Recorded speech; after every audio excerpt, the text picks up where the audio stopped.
Welcome back to the channel. In today's video, I'm going to talk about 5 really good cartridges that are either almost dead or downright you just can't find, are resting 6 feet underground. Hope you guys enjoy the video. Let's first talk about my number 5. This one is still somewhat relevant. It just came out at the wrong time. Let's talk 264 Winchester Magnum. Winchester introduced this in the late 50s. It was co-introduced with the 338 Winchester Magnum, which has been a lot more popular. And the 264 Winchester Magnum, I think, struggled because of, well, one, gun writers, and two, perceived bad barrel life, because it is a hot and powerful cartridge, as Hornady says. So let's just look at the performance of the 264 Winchester Magnum, and I think you're going to see that it matches and seems really familiar with one of the most popular 6.5 cartridges right now. So let's just go straight to a 140 grain.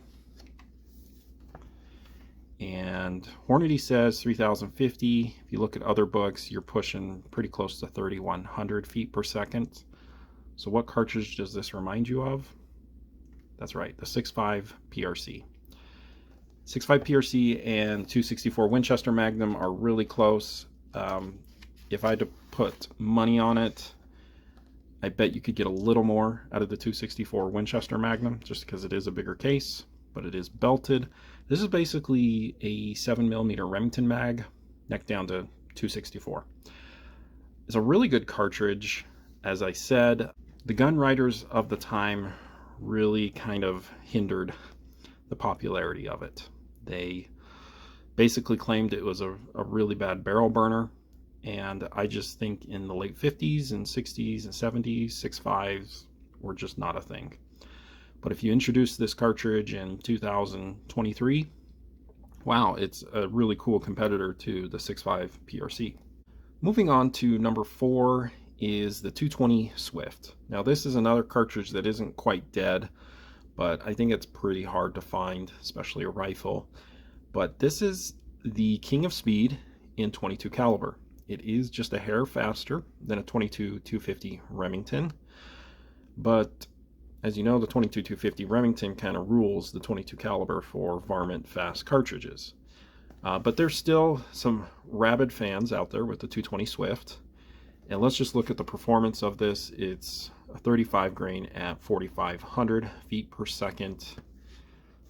So, you know, the 22-250 Remington is very close, probably within 100 feet. 50 grain bullet at 3,800, 55 grain at, again, 3,800. This is very fast. It's a very good cartridge, and its fans will tell you how amazing it is, and I definitely agree. It's so hard to find rifles, brass, but if you can, you got a real winner in the 220 Swift. Now we're into the top 3. These 3 are absolute dead cartridges that shouldn't be dead, that should be very popular, but for whatever reason just never landed. No, it's not this one. This is a 300 Weatherby, but the cartridge I want to talk about was supposed to compete and match the performance of the 300 Weatherby. That is the 8mm Remington Magnum. Remington introduced this in 1977, and what is it? Well, it's basically a 375 H&H, neck down to 8mm. And Remington introduced this to compete with the 300 Weatherby, and I think it does do it very well. The performance is basically the same. So 180 grain bullet, look at that, nearly 3,300 feet per second, so 3,286. A 200 grain bullet, 3,050 feet per second. This guy is a real solid performer. So why is it a dead cartridge? Well, for whatever reason, North Americans don't like 8mm. Maybe it was because the Germans in World War II used 8mm Mauser. I have no idea.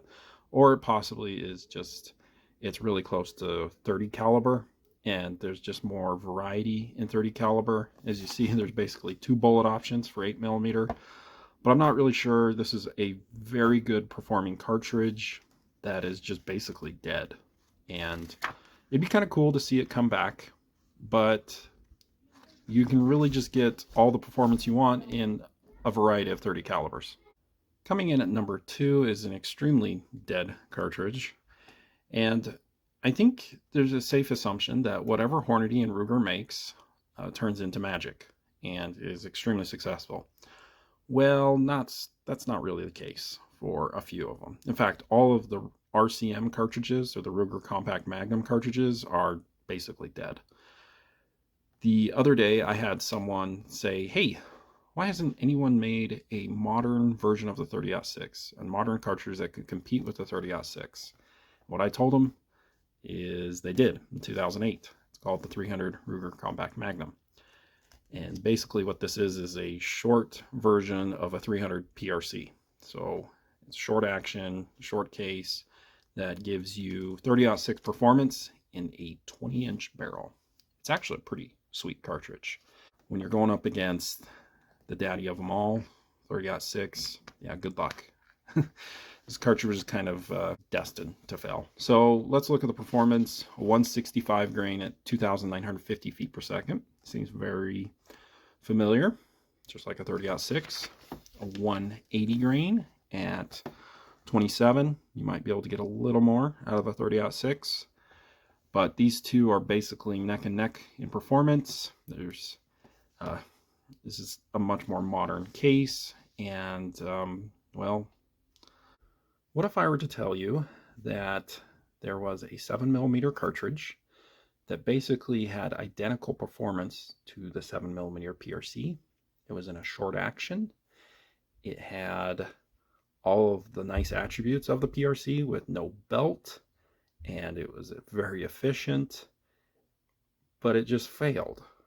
That's what we're going to talk about. At number 1 is the 7mm Winchester Short Magnum. The 7 WSM is really a mystery on why it failed. I'm not sure. I think maybe it just came out the wrong time.